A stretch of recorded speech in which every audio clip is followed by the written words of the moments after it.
صدقہ فطر کس پر واجب ہوتا ہے؟ صدقہ فطر ہر مسلمان صاحب نصاب پر واجب ہے۔ جو نصاب زکوٰۃ کا ہے وہی اس کا بھی ہے۔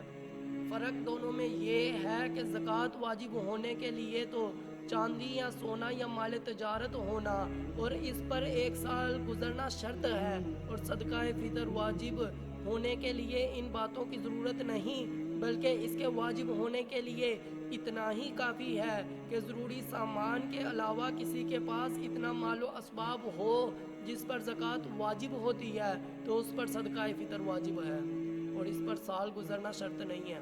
ارشاد نبوی کے مطابق صدقہ فطر گندم سے نصف سا یعنی 2.25 کلو اور کھجور اور کشمش کے حساب سے 1 سا یعنی 3.5 کلو یا اس کی قیمت دے دی جائے۔ کیا صدقہ فطر زیادہ بھی دیا جا سکتا ہے؟ صدقہ فطر کی مقدار 2.25 کلو گندم یا اس کی قیمت ادا کرنے سے صدقہ فطر ادا ہو جائے گا۔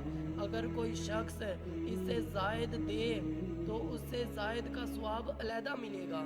رسول اللہ صلی اللہ علیہ وآلہ وسلم نے ارشاد فرمایا کہ ماہ رمضان کا روزہ آسمان اور زمین کے درمیان معلق رہتا ہے، بغیر صدقہ فطر کے اوپر نہیں اٹھایا جاتا۔ کیا قرض دار پر بھی صدقہ فطر واجب ہوتا ہے؟ کسی شخص کے پاس ضروری اسباب یعنی اپنی حاجت سے زائد مال و اسباب ہے اور وہ قرض دار بھی ہے تو یہ اندازہ کر کے دیکھا جائے گا کہ قرض ادا کرنے کے بعد کتنا مال بچتا ہے۔ اگر اتنی قیمت کا مال بچ جائے جتنے پر زکوٰۃ واجب ہوتی ہے تو اس پر صدقہ فطر واجب ہے، اور اگر اتنی مقدار سے کم ہو تو صدقہ فطر اس پر واجب نہیں ہے۔